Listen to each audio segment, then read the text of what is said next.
Selamat datang di Jimmy Melali Channel. Sebelum lanjut nonton, jangan lupa subscribe ya. Bagi yang sudah subscribe, nggak usah subscribe lagi, cukup like dan komen saja. Terima kasih.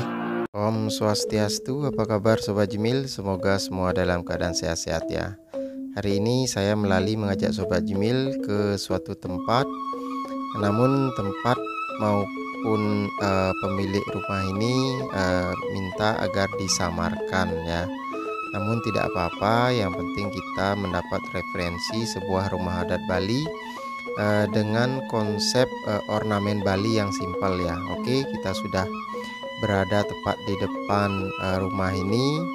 Jadi ini adalah angkul-angkul utama dari rumah adat Bali.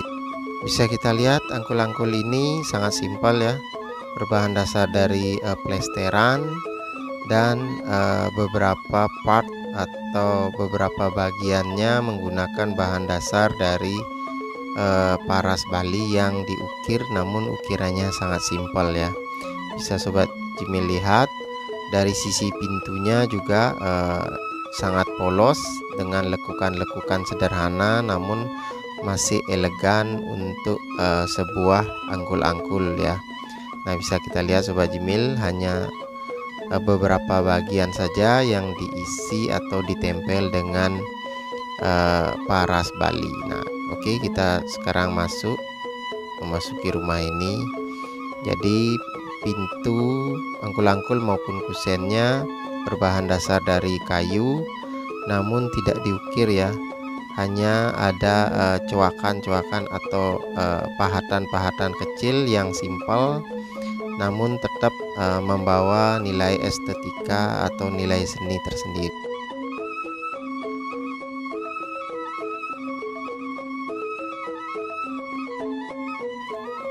Nah Sobat Jimil, kita sudah memasuki areal dari rumah adat Bali ini. Nah, bisa kita lihat ada di beberapa bagiannya terdapat pot dan juga pohon-pohon tanaman hias ya. Nah, ini kita mulai memasuki areal depannya rumah ini ya. Bisa kita lihat Sobat Jimil, tepat di depan kita adalah sebuah aling-aling. Jadi rumah adat Bali ini perkiraan memiliki luas yaitu 10 are ya. Oke Sobat Jimil, yang pertama kali kita review adalah posisi tempat peribadatan atau yang disebut dengan sanggah atau merajan. Nah, bisa kita lihat Sobat Jimil, tepat di depan angkul-angkul dari merajan atau sanggah ini terdapat dua buah pelinggih yang biasa disebut dengan pelinggih apit lawang ya. Pelinggih apit lawang ini berbahan dasar dari paras taru. Nah, ini adalah ciri khasnya yaitu bintik-bintik hitam. Terus kita lanjutkan ke angkul-angkul. Nah, angkul-angkul sendiri dengan angkul-angkul capeng atau angkul-angkul setengah. Dan kita sudah memasuki areal merajan atau sanggah dari rumah adat Bali ini. Lantai dasar dari merajan atau sanggah ini menggunakan bahan dasar dari batu sikat yang dihiasi dengan berbagai ornamen ukiran Bali maupun bunga-bunganya ya, sehingga menambah kesan bersih dan cantik dari areal merajan atau sanggah ini. Nah Sobat Jimil, ini tepat di depan kita adalah balik piasan, di mana dinding bataran maupun batarannya menggunakan bahan dasar dari keramik berwarna hijau dan permainan keramik berwarna merah ya.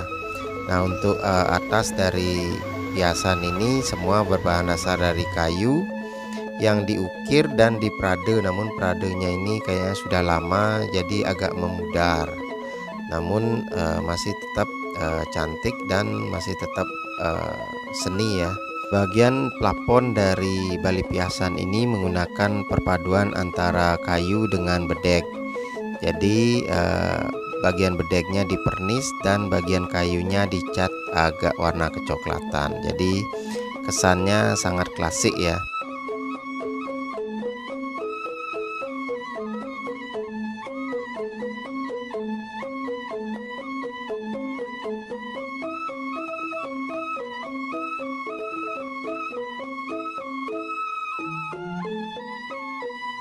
Di sebelah utara dari Bali Piasan ini terdapat sebuah ruangan, yaitu ruangan penyimpanan barang-barang untuk perlengkapan upacara ya. Semua pelinggih yang ada di Merajan atau Sangga ini menggunakan bahan dasar dari bata merah dan tempelan paras Bali yang diukir. Nah, bisa kita lihat ukirannya ini sangat klasik ya. Dan untuk bagian atasnya yang berbahan dasar dari kayu semua diukir, namun dicat atau dengan cat pernis saja, sehingga menimbulkan kesan natural ya.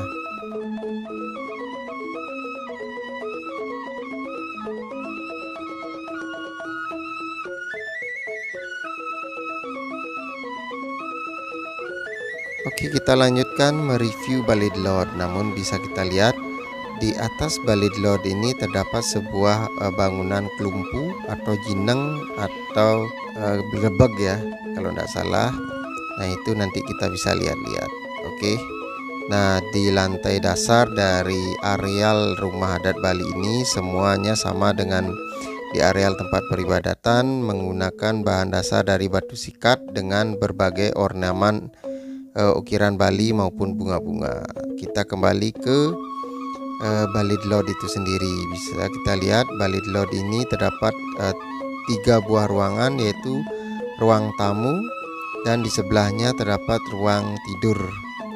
Nah, ini di sebelah barat dari kamar tidur atau ruang tidur ini terdapat sebuah dapur ya. Namun dapur ini dapur bersih atau dapur modern ya. Bisa kita lihat Sobat Jimil, dapurnya seperti ini ya. Sobat Jimil, kita akan menuju ke atas. Kita akan melihat bagaimana kondisi gelebag, jineng atau kelumpu tersebut.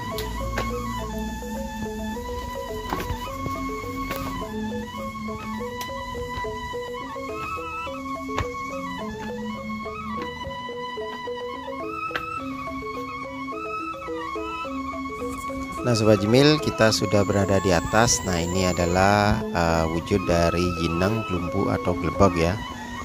Bentuknya seperti ini. Kalau tidak salah ini sebagian besar menggunakan bahan dari kayu seseh atau kayu kelapa ya.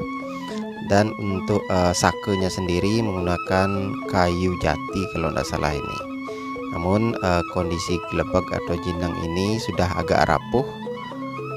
Jadi ada beberapa bagiannya yang sudah rapuh, bagian papannya ya terutama.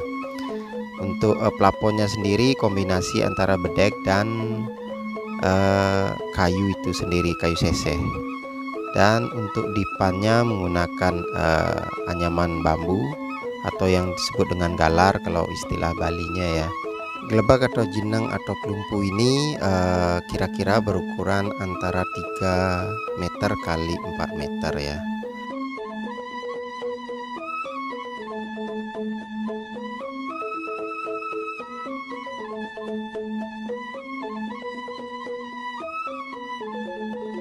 Selanjutnya kita mereview Balai Dauh. Nah, Balai Dauh ini sangat simpel sekali. Bagian tengahnya ada ornamen Bali dengan bahan dasar dari batu bata merah dan beberapa ukiran paras Balinya. Dan bagian sake-sake dari rumah ini juga sama menggunakan bahan dari batu bata merah dan dari paras Bali ya.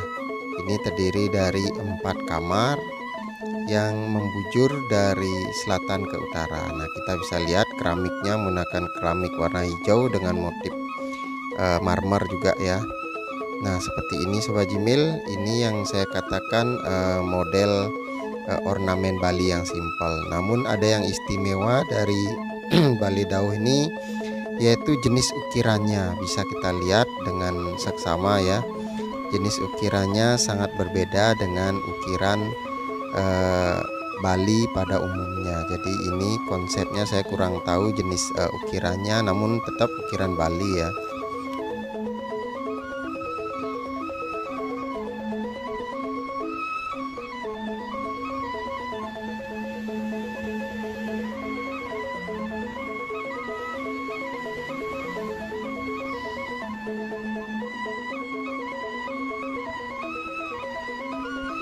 Hiasan paras balinya yang mengelilingi baik dari sisi pintu maupun jendela ini sangat simpel sekali. Jadi ini bisa dinamakan dengan konsep ngeluk, yaitu hanya berupa lekukan-lekukan mengikuti lekukan dari pintu maupun jendela itu sendiri. Jadi ini sangat simpel sekali, namun tetap memiliki nilai seni tersendiri ya. Jadi konsep yang simpel ini barangkali bisa bermanfaat atau menginspirasi Sobat Jimil untuk mendirikan sebuah balai dengan konsep hiasan atau variasi yang simpel, jadi tidak terlalu rame ya. Barangkali ada yang seleranya sama dengan pemilik rumah ini bisa dipakai sebagai sebuah referensi.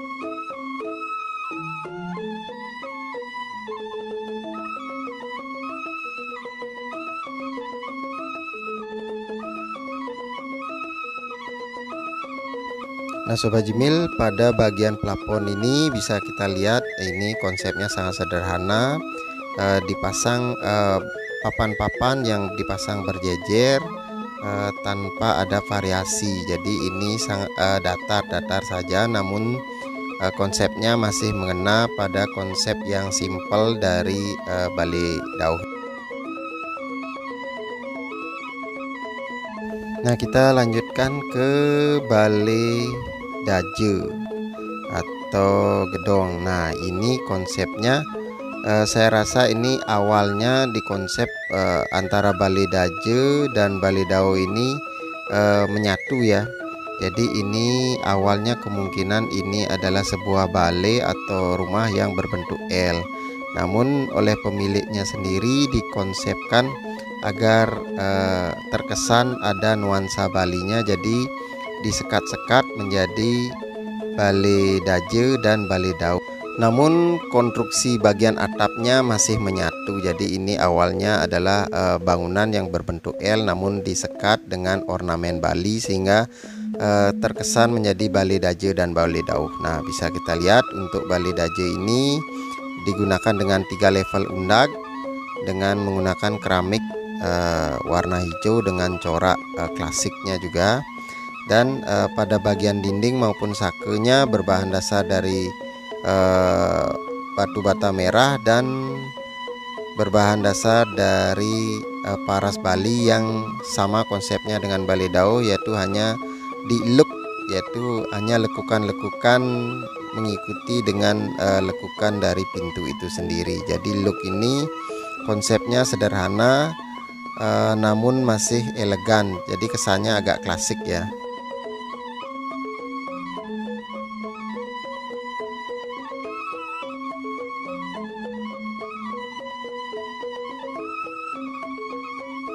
Nah untuk pintu maupun kusen dari balai daje ini semua diukir dengan dicat pernis ya kalau tidak salah ini, namun bentuk ukirannya juga sedikit klasik ya. Ini bisa kita lihat bisa menjadi sebuah referensi bagi Sobat Jimil yang suka dengan konsep-konsep agak klasik sedikit ya.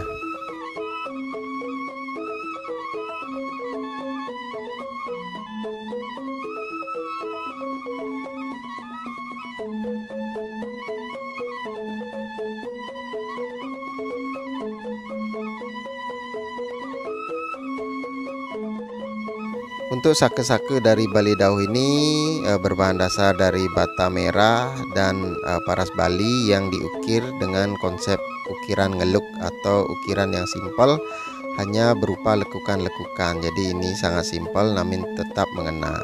Nah untuk bagian plafonnya sendiri hampir sama persis ya dengan plafon yang ada di balai dauh. Jadi ini berupa deretan atau jejeran dari papan kayu yang dicat warna coklat agak ketuaan tanpa variasi. Jadi ini konsepnya datar atau rata ya.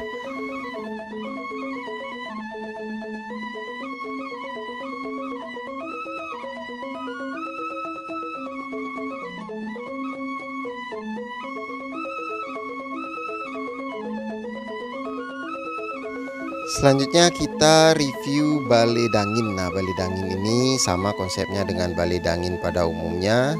Ini adalah balai dangin sakukutus yang semua bagian atasnya berbahan dasar dari kayu dan diukir. Namun di sini ukirannya hanya simpel ya, ukirannya simpel. Ada beberapa bagian yang diukir, jadi ini tetap konsepnya elegan. Nah Sobat Jimil, untuk bataran maupun dinding bataran konsepnya sama, tanpa ukiran, jadi hanya permainan penempatan keramik-keramik yang bercorak klasik ya, keramik berwarna coklat muda, ada yang dengan konsep coraknya agak kekuning-kuningan. Nah seperti ini Sobat Jimil. Untuk tangganya sendiri sama, simple dengan konsep klasiknya, bisa kita lihat. Namun meskipun dengan konsep klasik, ini tetap elegan ya, tetap mengena untuk sebuah balai dangin. Nah ini balai dangin ini ada beberapa bagian pada kayunya semua diukir, namun ukirannya tidak sepul atau sepenuh ukiran balai dangin yang sudah saya pernah review ya. Ini sangat simpel sekali, ada beberapa bagian penting yang diukir namun tidak diparade ya. Ini konsepnya sederhana, jadi hanya dipernis saja, dipernis agak warna kecoklatan. Nah untuk plafonnya juga kombinasi antara bedek dan kayu, jadi ini kesannya sangat klasik sekali ya. Namun masih elegan untuk sebuah balai dangin. Bagi Sobat Jimil yang suka dengan nuansa klasik, barangkali ini bisa menjadi referensi dalam hal mendirikan sebuah balai dangin.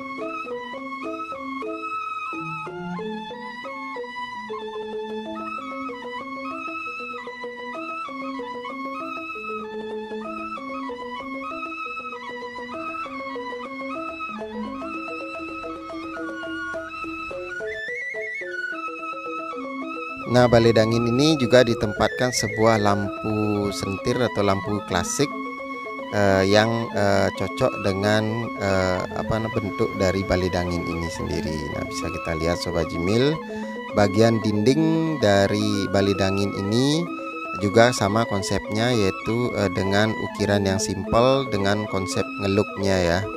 Nah seperti ini, meskipun simpel tapi elegan ya, enak dilihat, jadi tidak begitu ramai dilihat bagi.